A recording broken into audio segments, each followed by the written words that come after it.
Welcome back to Dramatic Evaluation. In this video, I'm going to be talking about the movie Over Your Dead Body. Please hook me up and like the video, subscribe to the channel, and please leave a comment. And if you think I'm wearing pants right now, come on, get real. Alright, so this is going to be more or less spoiler-free. I'm not going to talk about any major plot points or spoil the ending. I'll be talking pretty generally about this movie. So I think it's safe to watch this and see if I recommend it and if it sounds like a good movie for you to check out. All right, let's get right into it.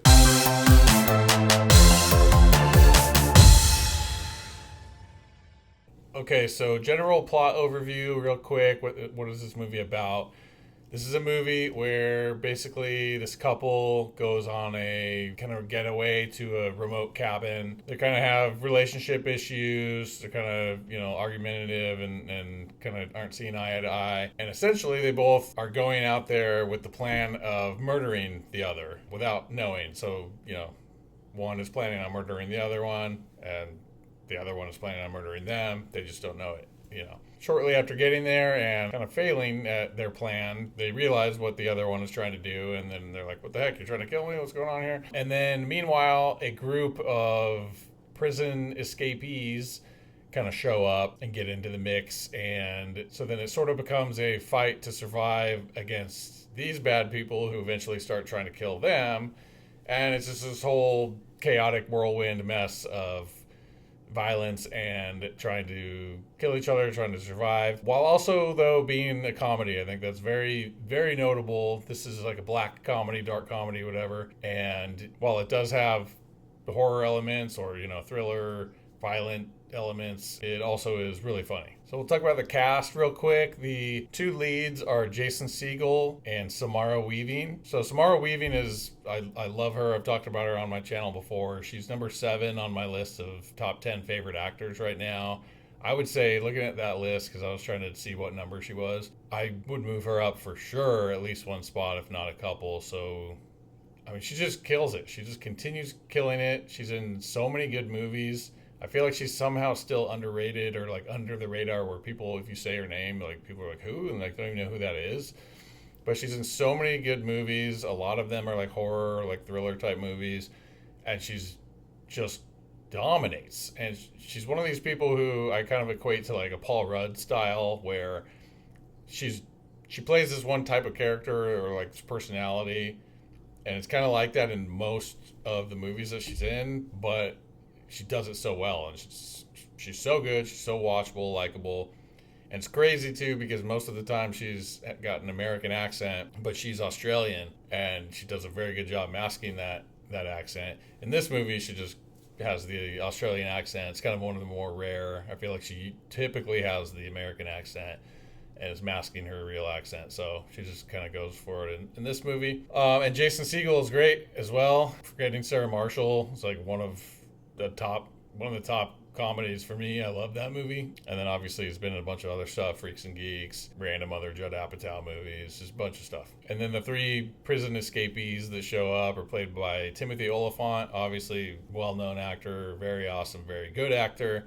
Juliette Lewis, who's awesome. She kind of disappeared for a little while, but has come back and in a bunch of stuff. She's in Yellow Jackets, a couple other things recently. But she's had a great career. She's an awesome actor. I love her. And then Keith Jardine, who used to be a UFC fighter and now is kind of showing up in random movies as like bad guy or like a henchman or just a random bad guy character. And he's okay for what he does and what's expected of him in the movie. He's not like the greatest actor of all time, but he did a good job in this. And so, yeah, across the board, great actors, great performances, good casting. I thought the actors it worked well for the characters they were playing, and it just no complaints across the board for casting and acting. As far as writing and creativity and the concept, is a very fun concept, creative story. It's just set up well and kind of gets going right away with what they set up and what they get into and what they do. It was just really, really fun concept of like, Jason Segel has his plan of killing his wife. Meanwhile, she's got her plan to kill him. It all blows up when they kind of fail at attempting it, or it kind of everything comes to light, and then all of a sudden these other 3 villain characters kind of show up and get into the mix, and everything just goes haywire. So yeah, I thought it was a good fun story, unique, not something you see all the time, and it was original, and I loved it. Also, a very, very good balance between the comedy stuff and the like horror-esque kind of violence and thriller kind of stuff in the movie. Like I thought they balanced that really well, and they just did a really good job with the comedy. There wasn't like cringe stuff or weak stuff. It was well written and well done. This movie was directed by Jorma Taccone. I don't really know how you pronounce his name, but he's one of the dudes from The Lonely Island. You've seen him in the movie Hot Rod. He was the little brother of Andy Samberg.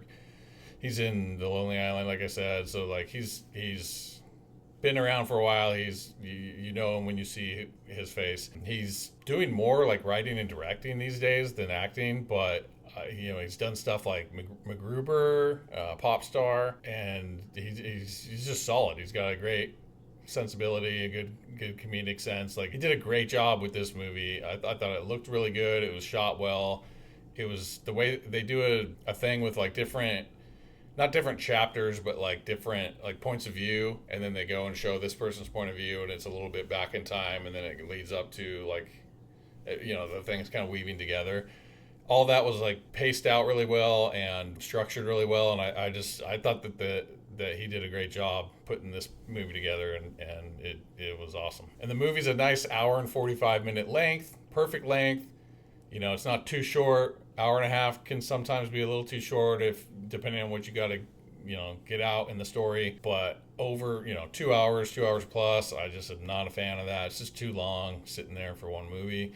So hour 45 is perfect. I thought this was well paced, good pacing. You were, not many, if any, wasted scenes. There was important stuff happening all the time, or at least, funny stuff happening. So you were kind of engaged all the way through. Not really any downtime. Like I said, what little downtime there may have been in the movie was filled with comedy or just good writing and acting. So it just was, it moved well, and it was entertaining all the way throughout the movie, I would say.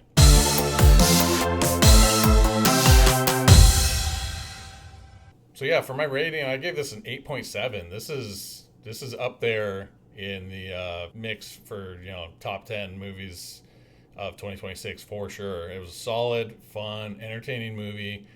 Great comedy stuff with very well done action, thriller, kind of violence elements in there. Like I said, very good balance of those, and both just very well done. Never really slow at any points. You're always engaged, always having a good time. It's entertaining the whole way through. I had a blast, man. I really enjoyed this movie. I highly recommend this movie. Like I said, 8.7. That's a good score. And if you have not seen this movie, I would go check it out. It was a good time. So that's it for my review of Over Your Dead Body. Thanks for watching the video. Please like the video, subscribe to the channel, and please leave a comment. Let me know what you thought of the movie. Stay tuned. Until next time,